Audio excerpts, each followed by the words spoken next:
Deputy commissioner जिला केमाड़ी ने बल्दिया town में तजावजात के खिलाफ ग्रैंड ऑपरेशन का हुक्म दे दिया। अवामी शिकायत पर एक्शन लेते हुए मार्केट्स और अहम सड़कों से गैर कानूनी कब्जे और तजावजात के फौरी खात्मे के लिए क्रैकडाउन जारी है। आज की कार्रवाई आपने देखी, हमारे साथ मुख्तियार कार साहब थे, SHO इंक्रोचमेंट करीम बख्श साहब मौजूद थे, लूप में थे सारे हमारे। और ये कल इंशाल्लाह हम कोशिश करेंगे दोबारा इधर आएंगे।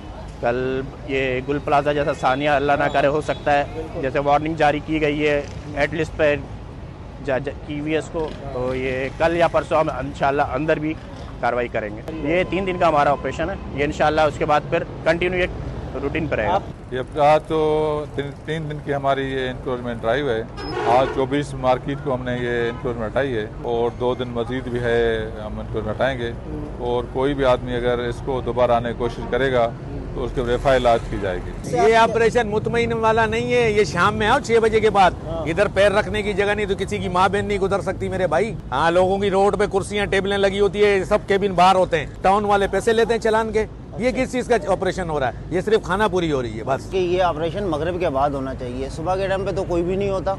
मगरिब के बाद जो है ना होटल वालों की कुर्सियां भी बाहर आ जाती हैं, प्लस जो है ना पूरी मार्केट स्टार्ट हो जाती है। जितने टीए वाले हैं, फास्ट फूड वाले हैं, वो सारे रोडों पे आ जाते हैं। सर मुतमईन तो हम तब होंगे जब इस पे जो है ना आप देखें, एक दिन ऑपरेशन होता है उसके बाद 1 महीने तक कोई नजर ही नहीं आता है। अब यहाँ पर इतनी परेशानी होती है, आप यकीन करें हमारी दुकान है, ये बाहर रक्शे खड़े होते हैं, हमारी उनसे रोजाना की बुनियाद पे मुमारियां होती हैं कि सोचने जैसी बात है ना। अगर गवर्नमेंट चाहे तो इसको तो प्रॉपर तरीके से हमेशा के लिए खत्म किया जा सकता है। दूसरी जानिब दुकानदारों का कहना है कि तजावजात के खिलाफ कार्रवाई मुस्तकिल बुनियादों पर की जाए, क्योंकि चंद दिन बाद दोबारा सड़कों और फुटपाथ पर तजावजात की भरमार हो जाती है, जिससे कारोबार और ट्रैफिक दोनों मुतासिर होते हैं। कैमरामैन शुएब बलोच के साथ हयात बलोच, वश न्यूज, कराची।